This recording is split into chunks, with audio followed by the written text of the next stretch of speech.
Hey, it's Matthew Cudmore with Story Behind the Stone, a show where we talk service, sacrifice, and story, connecting you to the individuals changing the way the world remembers and veterans' causes and commemoration. Today's guest is Monica Mohindra, Director of the Library of Congress Veterans History Project, a project which has been in operation for over 25 years now. This is one of the largest oral history collections in the world. Since 2000, the project has preserved over 120,000 first-hand stories from America's veterans. Monica's team is racing against time to capture these voices before they're lost forever. In this episode, we dive into why these stories matter and how they're shaping the way future generations understand service, sacrifice, and history. Monica, thank you so much for joining the show, and to our listeners, thanks for tuning in.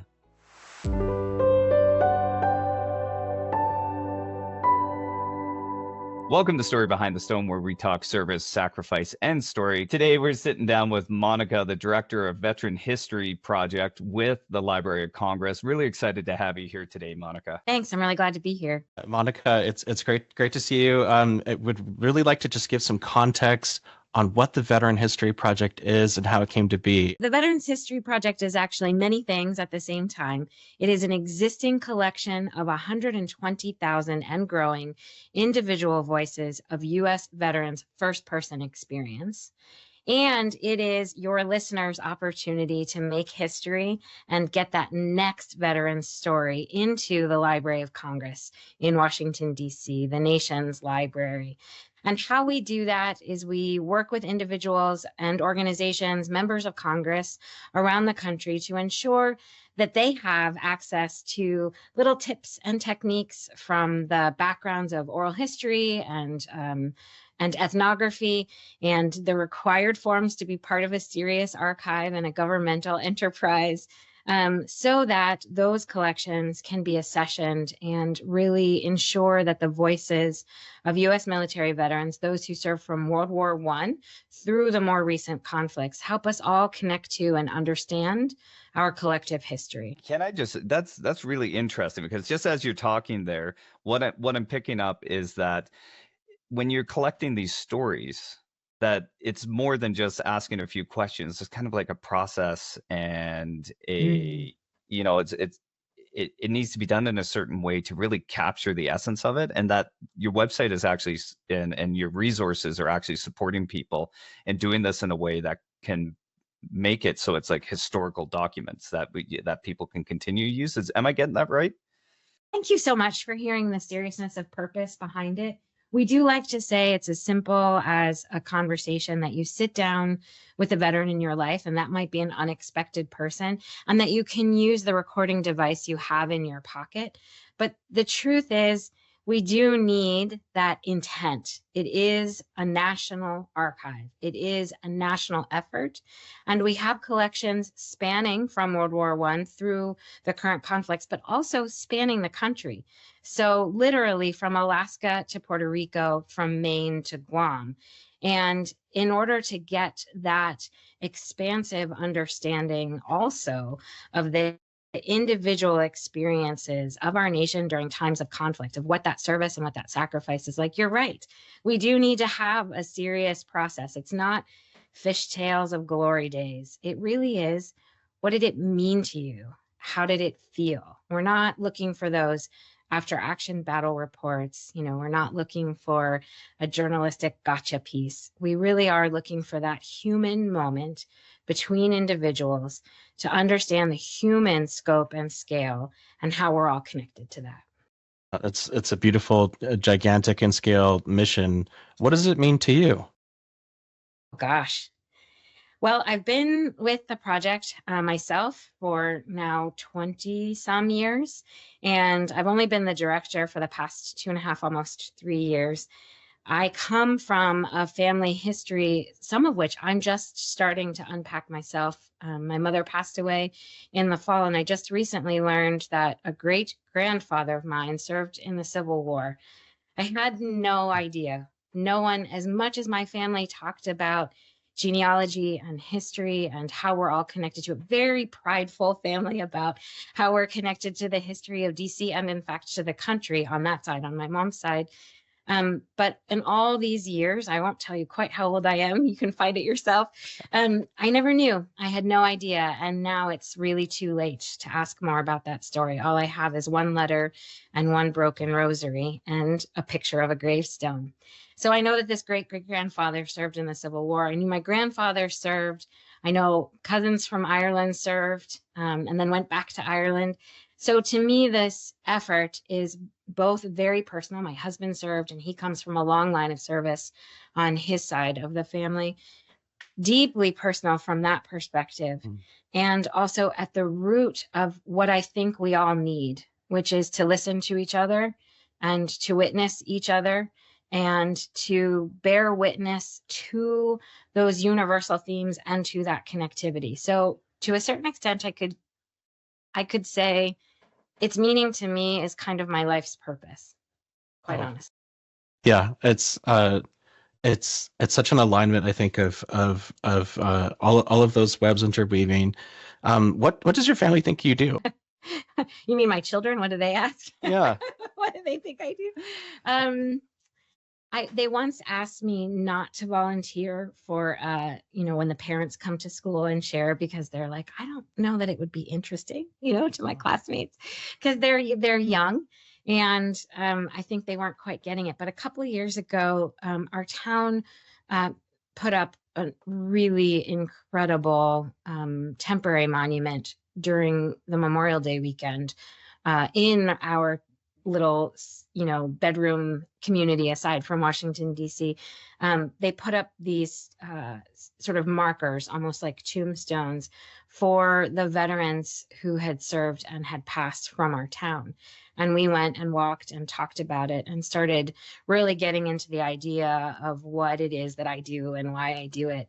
And the kids are starting to understand. The rest of my family, I think, really gets the importance of it, because we all have had that experience of losing someone that we didn't get to ask them all the questions. We didn't take the time. There wasn't that presentation that we've just talked about a seriousness of purpose. I think without having an effort to work on that means something, people can be afraid of asking questions that might be challenging, or that might make an emotional impact on the person they're asking the questions of. So what the project does is really give you that impetus, that opportunity to work on something together. History happens all the time, and it happens today, and it happens when you make something like this. And so I think everyone has experienced that secondary loss. You lose someone, and then you realize you've lost so much more. And so I think people can really connect with what we're doing, because we're saying, get the story now before actuarial reality set in. And if you're at that place, create the legacy now through photographs and letters and diaries and journals. But also go ahead and look at the 120,000 individual stories we already have and see how you're connected to those. So that's a very long answer to your nice, succinct question, but I think the family gets it. You actually, you said something there and it invoked a lot of emotion. And I'm feeling it right now. Because, I have, like yourself, a lot of service in my family. My grandfather in particular, he was pulling out airmen out of the English Channel during the Second World War, and then came to Canada and served. And I remember when I was about 16, I sat down with him and I had a audio recorder, and I just wanted to ask him about his life. And it was beautiful because I got to sit there, but I lost the tape. And, and yeah, and I'm just when you said the secondary loss, it's hitting me like I can feel it, and I'm just like, I feel actually a deep loss in that. And this is, to me, you're highlighting just the importance of this, and I think that's a really important message, is probably not to wait. If you have these people in your life, we always, life is busy and we can always make excuses to put things off. But those memories, we just, we don't know what life holds and how things play out. And I think we've, at some way or another, we all experience loss. But this idea of secondary loss is something that I feel, and I really hope, younger people out there listening to this, maybe take that message and run with it. Is, you know, preserve those stories, ask those questions, and record it. It's important, and it's something I tried to do, and I feel sadness because I had that and I don't know what happened to it. But I just want to highlight that for our listeners is, take action. If you feel inspired, take action. Yeah, I'm so sorry. I know that experience too personally, and it is really devastating. And your your situation is going to help so many other people because you can promote this idea not only to sit down and do it, to make a copy right away, and to have two recording devices going. I don't know if this has happened to you in your professional capacity, recording amazing conversations, but one thing that we've learned, and a huge loss for me, was I sat down to do a recording and didn't know that the initial recording device was failing, and so missed the whole thing. So now we generally try to suggest that folks do two recording devices where possible, basically get it done, because what you didn't lose was the experience. So get it done however you can get it done as quickly as possible. Do two recording devices as you can and make a copy as soon as you can. And then your loss won't be for naught. But I also have to say, we often talk about the ripple effect of the benefit. So in our case, for the Veterans History Project, if you go to the website, which is LOC for Library of Congress.gov for government /vets, VETS for veterans. If you go to the website, you're an immediate beneficiary. It doesn't matter if you're an American citizen or you're around the world, you're an immediate beneficiary to all of these individual people's donated, voluntary, they gave of their resources, emotional and otherwise, to make sure that this happened. You're a beneficiary, but we talk about the impact, and this is where it happened for you, Ryan. The moment of sitting down with him caused a life trajectory for you that's a gift that will never be gone. And even though you don't have the recording, that's the first moment of impact. When the project was started, it was, we've been looking a lot at the history because we're coming up on a milestone anniversary. So I now know, listening to the original debate on the House floor of how the project was started, how much individual members of Congress, both in the House and Senate, were really connecting with the idea of this legislation. And every single person in there, you can hear them talking about wanting their family and their community and their constituents and their country to be able to have this conversation, to be this vehicle, this bridge between those who served, who were there at that moment of big history, and those who didn't, and they're thinking about their own children, interviewing their own grandfathers and uncles and their own grandmothers and aunts and, whatever it is. And so we talk about this sense of benefit being from that very first conversation. You broke the divide. You sort of, pushed a taboo at 16 to sit and talk with him about this. And then look what you're doing now. So I hear you. I do feel a loss, but it's not for naught. Well, I appreciate you saying that. And, and as you're saying that, I remember my dad told me after my grandfather passed away just how much it meant to him that I sat down and took that time. Like that's a memory he has. And I'm so grateful that he had that and kept that and shared that with my dad, because that motivated me too. We try not to speak on behalf of the veterans, right? Our collection is just first person. So we have no proxy interviews, no trying to put words in the minds or mouths of veterans. So I don't like to say this lightly, but you're not the only person I've heard from that's talked about that other benefit when we talk about these ripples. It's just not just the person who asks the questions, the person who helps to package it together and send it to the ripples grow out. But we hear from family members all the time about how meaningful it is to the veterans themselves. I don't want to put that on them, so I will say I've heard it. I've heard that they really get something out of this, and we can look to history and we can look to culture. I mean, from Maya Angelou to Stephen Ambrose, like anyone you can think of, there's a beautiful quote that talks about the burden of an untold story.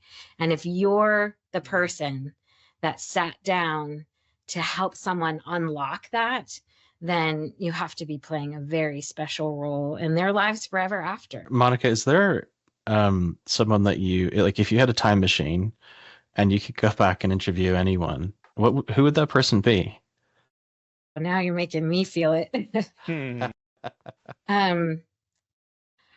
I had just started at the project. I was at the library in another capacity and was struggling. It was after September 11th.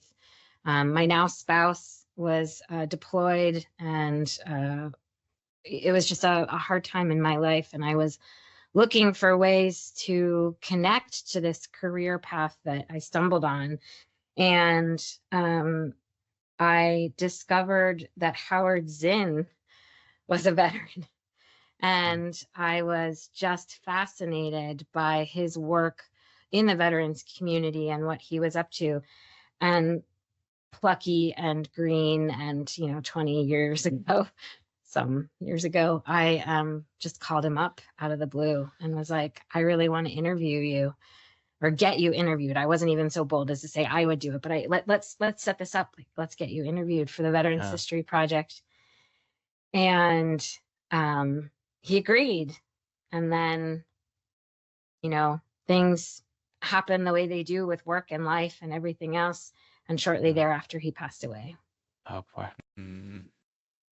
So there's one. There are many, but that's the one that comes to mind this morning. Well, it's really tough that didn't happen. Going back to your earlier comments about what it means for the veteran, you're at 120,000 collections. Every time one comes in, that's another story. What does that mean to you and the team? Oh, there's this really sort of trite or pat saying, every veteran story is important. Anyone who works in this sphere has some version of that they say. And our team, we're about 25 folks strong. We have archivists, we have catalogers, we have people whose job it is to go and help train on this. If you want extra training, you can do it just from the materials we provide on the website, but they can help make it a little easier, a little more accessible. So everyone across the board, we sort of feel that way, like every veteran story is important, but you really see it happen when these things come in the mail. We get about 200 to 300 a month, depending on the month. And they come in through, not the U.S. Postal Service, because everything's still irradiated that comes to Capitol Hill, but through commercial delivery services. People bring collections by in person, because that's a really special experience. Or if we're out in the field, we travel around the country quite a bit. So you see that sense of like awe and preciousness every time something gets handed over. And it's interesting to me, after all these years, it hasn't really lost its edge. Many of us have been around for quite a while, and there's some new stuff, but it hasn't lost that sense of like a gift, and a gift that really will keep on giving. And now, in fact, I sort of, like a grandparent, I sort of look at these collections as they come in, and I wonder what they're going to grow into. They're already this amazing little being, precious thing as it is. But I've been there long enough now that we've gotten to see, when they started the project, they talked about this idea of it, the living legacy. And there was all this focus, you cast your mind back to when everyone was very nostalgically fixated on World War II veterans. And so there was all this focus on the living legacy, and oral history was kind of new. 25 years ago, people weren't really talking about it the way they are now. And so I thought, they mean because you're talking to living people and they're the living legacy. That's not what it is. Here's what it is. The living legacy is you interview someone, and they participate in creating that bit of history. They deposit that bit of history. Then someone else comes in, finds that bit of history, and then makes a play, a dance. They compose classical music to commemorate the Nuremberg trials. They use it to inform one of the famous Philadelphia murals. They create a book or a movie or a documentary or an article. And then documentation of those things, whether it's the choreography from the ballet, whether it's photographs of the mural, whether it's the book itself, then someone comes and looks at that at the Library of Congress, gets inspired by that through the website or actually in one of the reading rooms, and then they make something. And then a researcher comes and looks at that and that and that, and they find their way back to the Veterans History Project interview. And now we're talking about the living legacy. And we don't know how far that's going to go. You know, how many permutations of that are going to happen. And so, yeah, every story is important. Well, geez, Monica, you're kind of like, you're shifting my paradigm a bit, right? As you're talking. And what I mean by that is like, you know, you're educating me a little bit on living history. Like our company, and there's a bit of a background story is, you know, I have a military history in my family that interested me. And years ago, I went and did a project for the 100th anniversary of a major battle for Canada. It was called the Battle of Vimy Ridge. And for that project, there was an officer and he picked up some acorns off the battlefield and he sent them back to Canada. And so from those trees, I had some flutes made. One of them sitting on the wall behind me here. And so I played this. How cool. Yeah. Well, and so I played Amazing Grace, you know, all across every battlefield I could. But the living history part of it is I ended up in Holland, in Grosbeek, and I was there with a World War II soldier, Willie McGregor, at his brother John McGregor's grave, and he had asked me to play Amazing Grace for his brother. And so I played Amazing Grace, and I'm talking to him, and I'm learning about his brother. But, you know, this moment was really a catalyst for going, how do we continue preserving these stories and sharing these stories?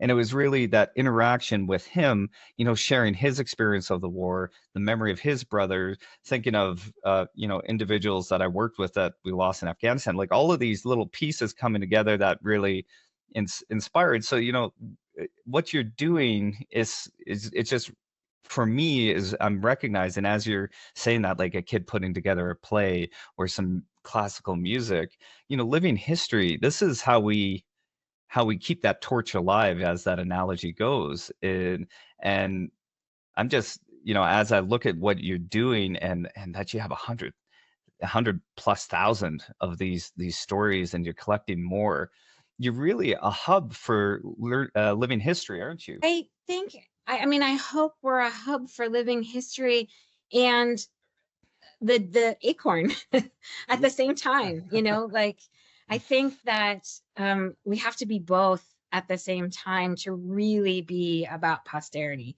And at the Library of Congress, that's the whole goal. These, you know, when they wrote the legislation for the Veterans History Project, if you get a chance to look at it, it's on our website too.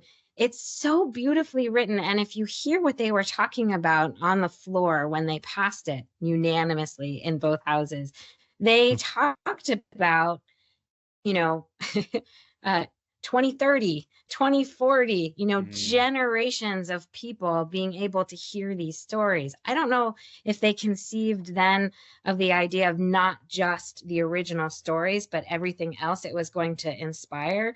So, I mean, what I love about your story is that the connection is in every moment, right? Whether it's the acorn or the flute or the making of the flute or the hearing of the story. And so you're sort of like a living example of what I hope the Veterans History Project is kind of across the country, and that people understand that it is as valuable as it is used, right? So what you did was you took that and you used it to propel more and to create more. And we have these, and it's so great that they're accessible and that for somewhere between 70 and 80% of all the individuals represented in our collections, there's something of their, personal story that is digitized and accessible to anyone in the world. You can go in there, you can see their pictures or hear their voice, and that's growing. We're doing more and more of that. If you don't use it, then is it hurt? It's that whole thing about the tree falling in the woods. So it is the use that also helps make it valuable. So I hope we're both. I hope we're the acorn and the living history. Well, it definitely sounds that you are. Do you have any examples of that living history kind of coming out of the work you've been doing? I mean, every day. I think a lot about the educators who have been with the project since the beginning, teachers in the classroom, using it as an opportunity to work on important curricular aspects, almost like a living lab. So a teacher who, one, for instance, in Pennsylvania, who worked across disciplines. So an English teacher, social studies, and an art teacher walked into a bar. No, so they walked into a school and they figured out how to attack curricula that was important to their subject area with the Veterans History Project. The students did interviews, worked on them together, created the actual interviews, but then also did things like in the early days, made wikis so that this information would be accessible for an immediate historic context. Learned about the whole archiving process and how it would come to the Library of Congress. That particular teacher started so long ago. He's actually the one he helped us celebrate the 10-year anniversary of VHP.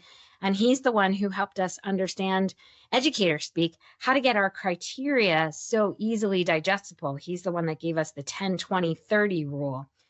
So that living history for him, he had these students who did that way back when they created these products, and now he's using their creative output, whether it's the wiki or the original interviews, and students are coming back and researching in those collections to then inform new collections and new work. And that's just one example of, I would hazard to guess, thousands across the past couple of decades and across the country.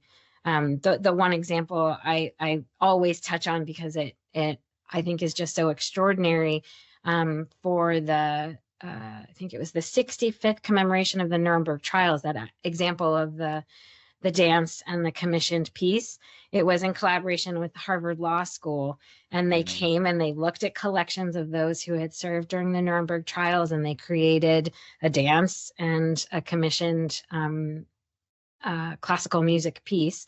Those items are now at the library, the choreography and the music. And I am fortunate to know of researchers who've used both the choreography and the music. Amazing. And then gone back to the original collections and have done other things with those. So yeah, we're so lucky, to be able to see this happen all the time. Well, that's really cool to see that in action.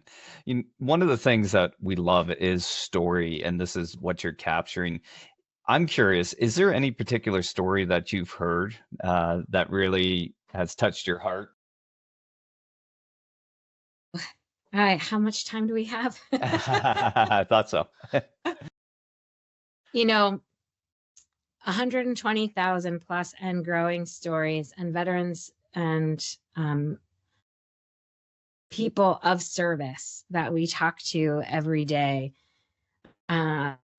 I would say the story that compels me the most is the one we haven't gotten yet.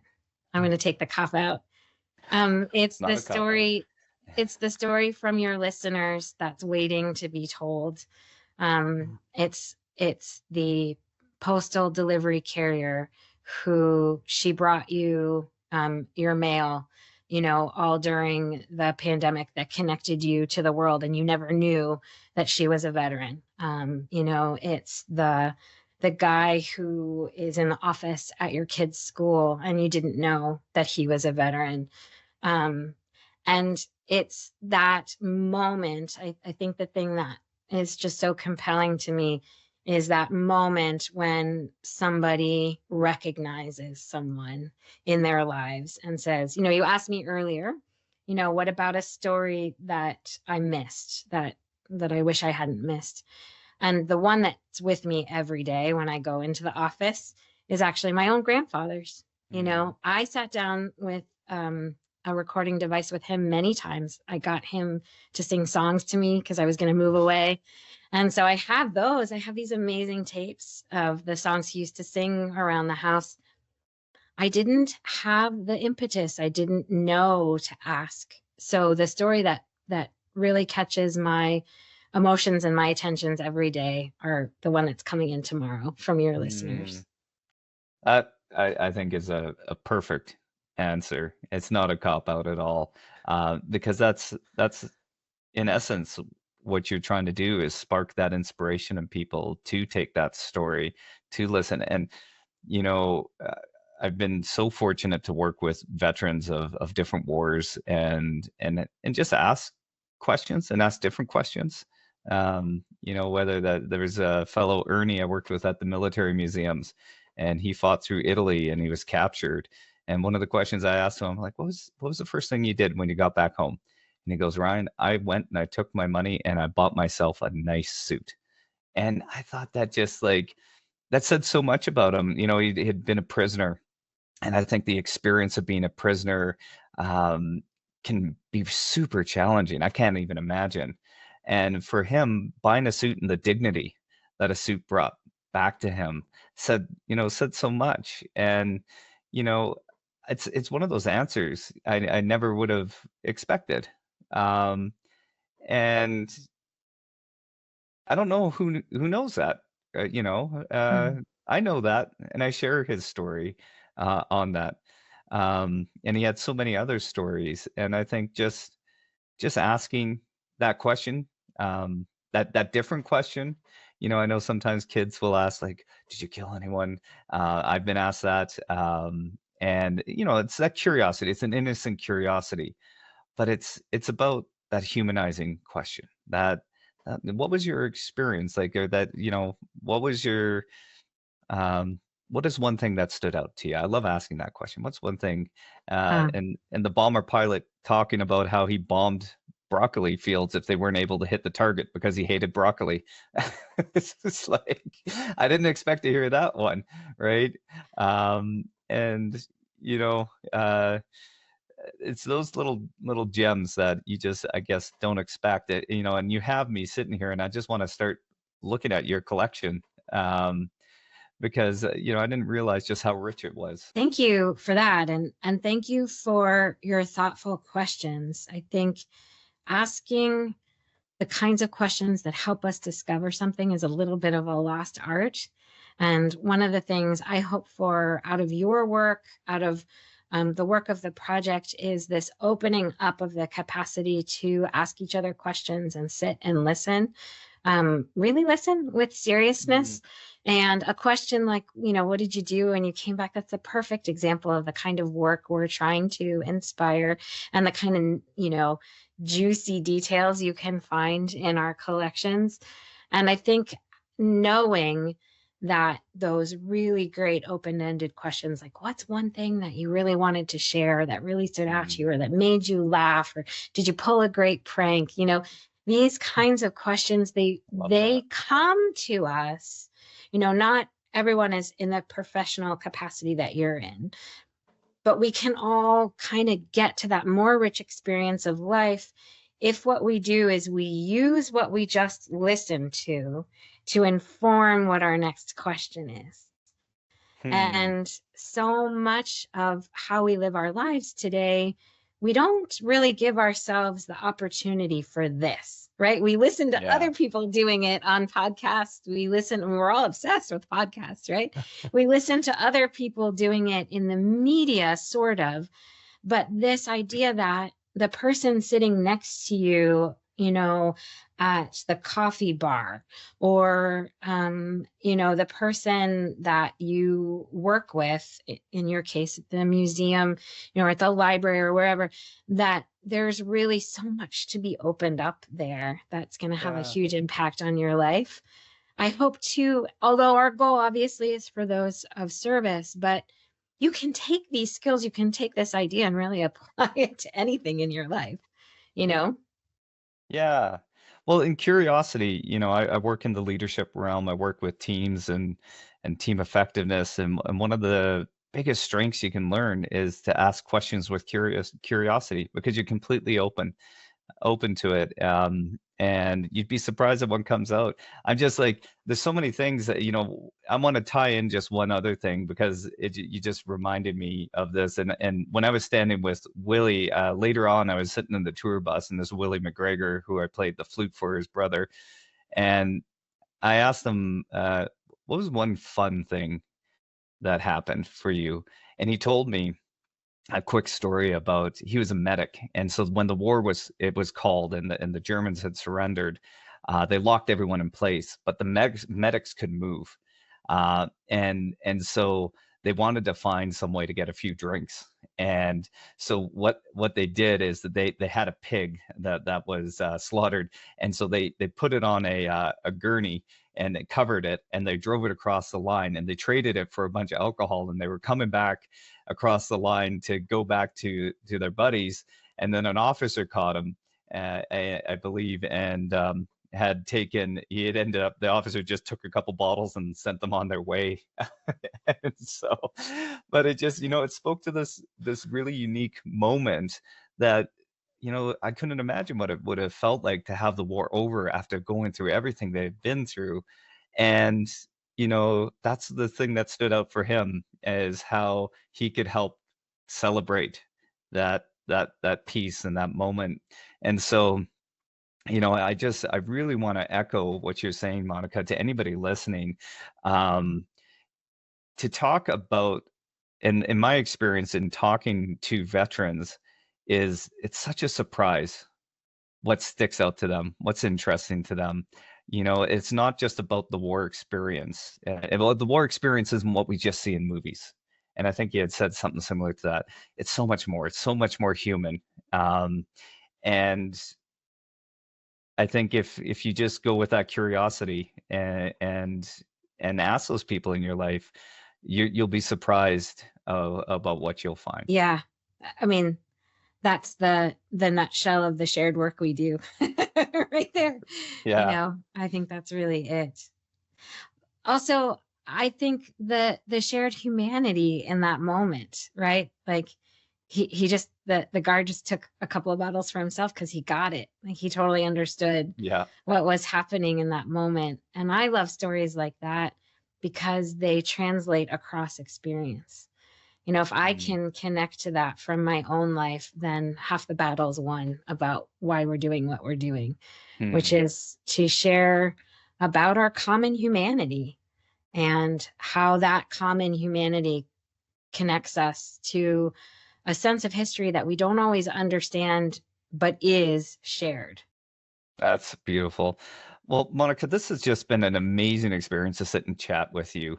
I'm curious, just what's coming up next for you, and for the listeners, if they want to learn more, where do they go? Oh, well, thank you for that setup. They should please go to the website for the Veterans History Project, the American Folklife Center at the Library of Congress, which is LOC for Library of Congress.gov for government /vets, VETS for veterans. And there's a ton of stuff there, how to get to the point where you're participating, how to get into the exact collections, and a sort of an online exhibit we call Serving Our Voices, which we're really proud of. It's really a great resource.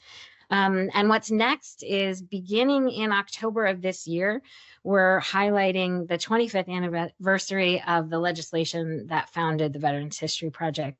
And it's such a remarkable thing because when it was founded, there was this sense of World War II nostalgia, and we're going to get these voices before they're completely lost for World War I and World War II. And in fact, all the way up, they mentioned on the floor during session, all the way up through the Gulf War.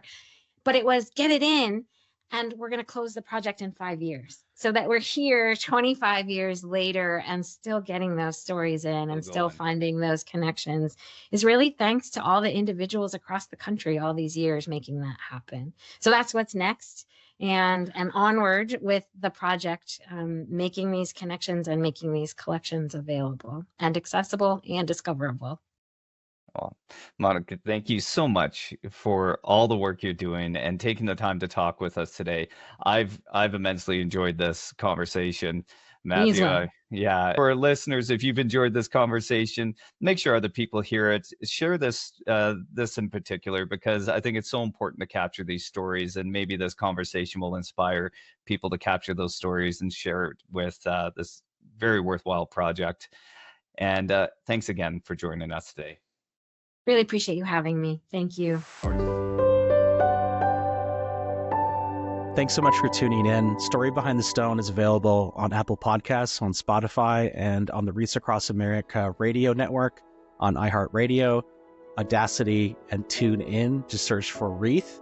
We air every Thursday at 10 a.m. Eastern on the Reach Across Radio Network. Thank you for tuning in.